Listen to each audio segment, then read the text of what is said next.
Yes, it's a marker where not everything's walking out the door, and sometimes you got to change. You got to change your strategy and try more tactics. We're going to talk about the tale of a sale on a property where the first buyer fell out, the second buyer fell out, and the third buyer went for gold. Stay tuned for the story of a DY unit selling.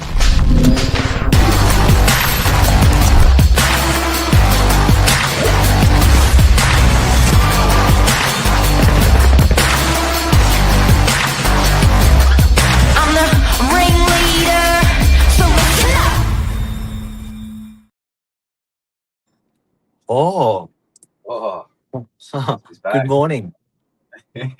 Good morning. Good morning. How are you? Good. Josh Wapshot, real estate extraordinaire, aka The Economist. Mark Novak, real estate agent of 30 odd years. And we want to talk about some experience and strategy that we applied to this particular sale. The address, Josh? 316/7 Maramba Road, DY. Yes. Yep. This was interesting. Tell us about the unit. Yeah, so this unit here was beautiful northwest facing. It was a little bit unconventional. It was actually a one-bedder that had been converted into a two-bedder. Basically, they'd changed a bit of the balcony area to become a second bedroom. All OC approved, done by Strata, so it was all done in good order. But yeah, a bit of a different floor plan, but very light. And then a garage space downstairs where you were limited for height, but about a 43 square garage. So a bit of an interesting one, but it definitely got the attention of a few buyers. And then I believe the Mr. Market, or what everyone's hearing every night they go home and turn on the telly, gave a few buyers some nervous Nellies. Yeah, definitely. A few nervous Nellies, but all in all, considering the market and having three buyers lined up, we were done in about 5 inspections. So, about 23 odd days on market. It's about the average at the moment, or a little bit under the average, but still a compelling push to the finish line, and probably even more so just highlights the importance of, even when a property goes under contract under a 5-day cool off, continue to show the property. Because nothing is secured until you've got that unconditional exchange. So a bit of a brief on the property there, Mark. Yeah, so the first one, so this was interesting because the owner said, look, not really keen on spending any money. If you can rent it. If you can sell it, sell it. So didn't want to invest in realestate.com.au, which is $4,500 just to go on their website. And he said, look, just see how you go. And it was quite a experienced seller, older gentleman, and sort of knew what he was doing. Now, very quickly, we had an offer accepted, and I think that was circa 880 at the first offer. Correct. I think we were a little bit surprised when we rung up and submitted the offer, and he said done. Yeah, no, we were like, we were like, okay, let's do this. And it was quite smart because that's exactly where market was. He didn't want to muck around.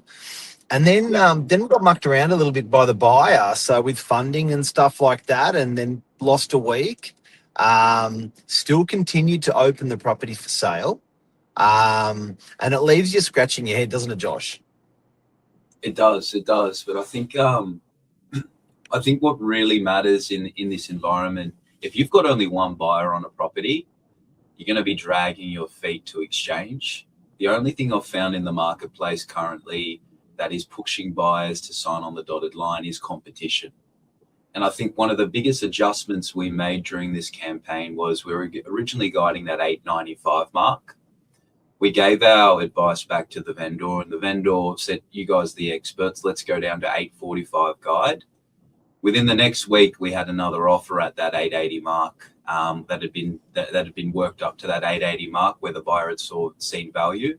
And there was a traditional two-bedder in the block that had sold for roughly $10,000 more.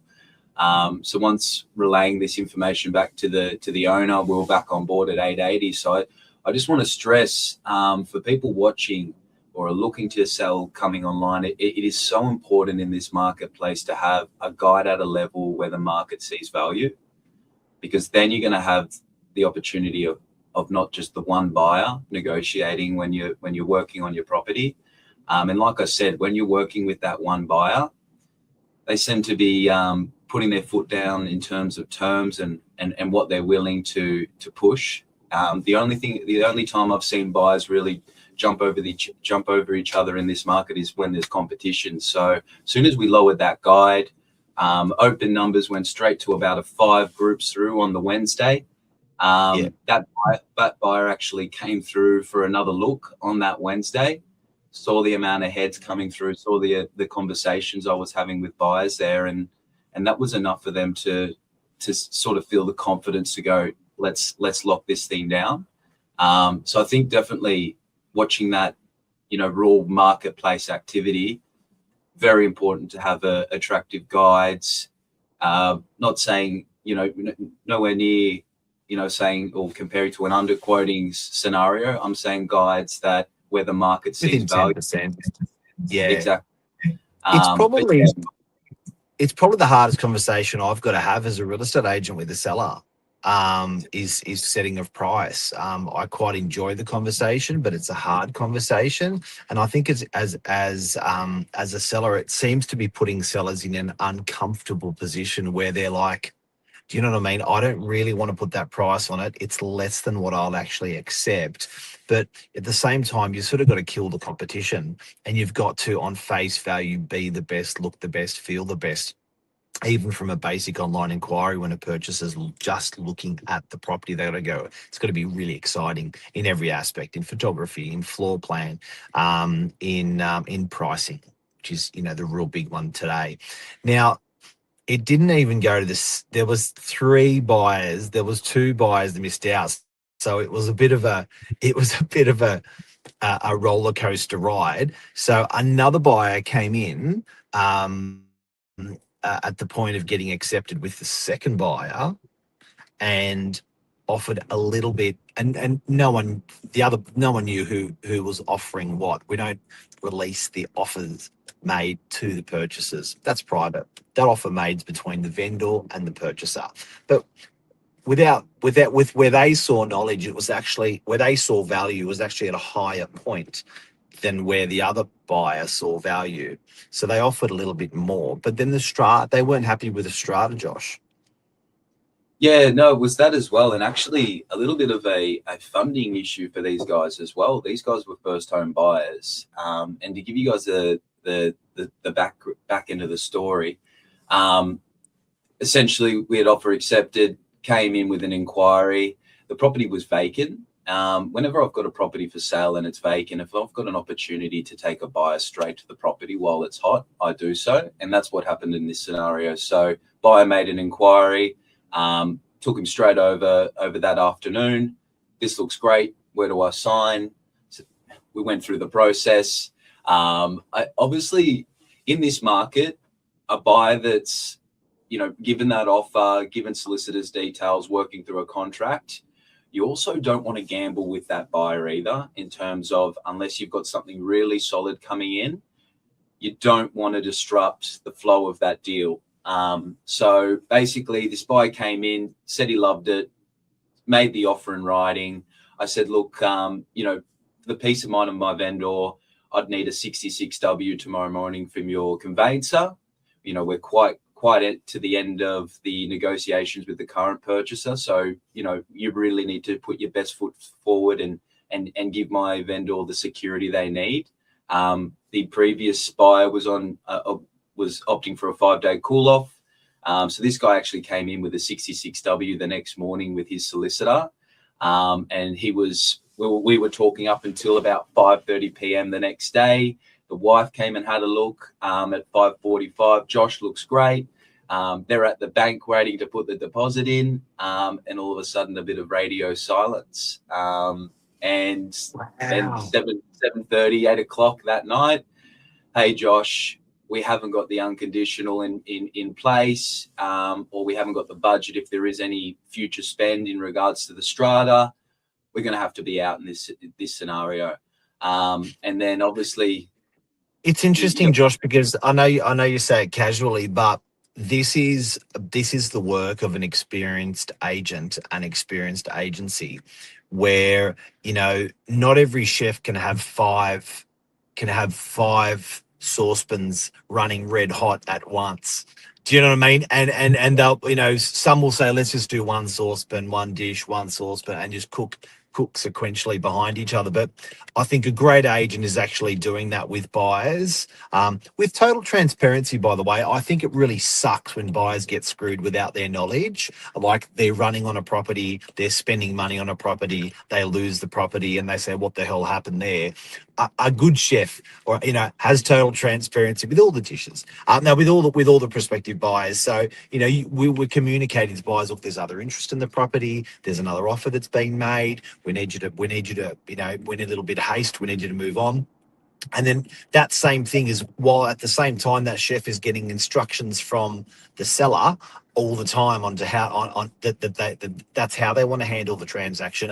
How do they want to handle the transaction? They're getting instructions all of the time. So often, the way that sometimes we are governed to deal with a deal of selling is instructed by an owner. They say, this is how we want you to deal with my prospective buyers. So, it's not that what I'm saying sometimes is don't shoot the messenger.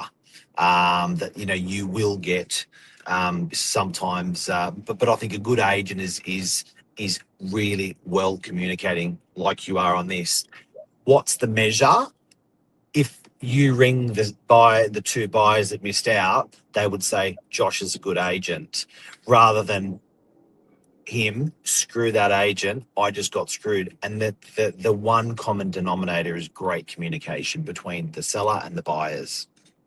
Definitely, I think that's number one, Mark. If you set the ground, you lay the land, so to speak, with the buyers up front, and you give them that communication that's live as things are progressing, you're not going to have those uncomfortable conversations. At the end of the day, they don't understand you work for the vendor, and property's not sold until it's exchanged. Best offer and terms that suits the vendor is going to win the business. So that was one of the big things when you've got multiple buyers on a property, especially when they're close to transacting. Number one thing, communication.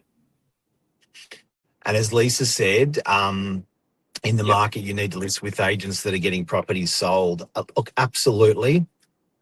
If you go to realestate.com.au or domain.com.au and look at sold properties, those guys that have got success right now in this changing market, they're the ones that understand how to give good advice and transact with purchasers and with sellers, because some purchasers just need that helping hand and advice and strategy, and some sellers need that strategy and helping hand as well. The great agents are doing that, and that's the sales that are happening. Definitely. And I think if you've built that trust with your landlord where they go, hey, you're the expert in this field, I'll be guided by you. If you've built that trust with your vendor and they see that ability in you, it tends to follow through to the deal in its successes. And this is a prime example of one. 2 weeks in, price adjustment, competitive environment amongst buyers. Met the market. Changed. Met the market. Exactly. Thank you, Mr. Mapshot. Everyone, I hope this helped you, particularly if you're selling at the moment or going to be selling. I hope this advice helped you along. Thanks, Mark. See you guys. Have a great day. Cheers. Bye. Bye.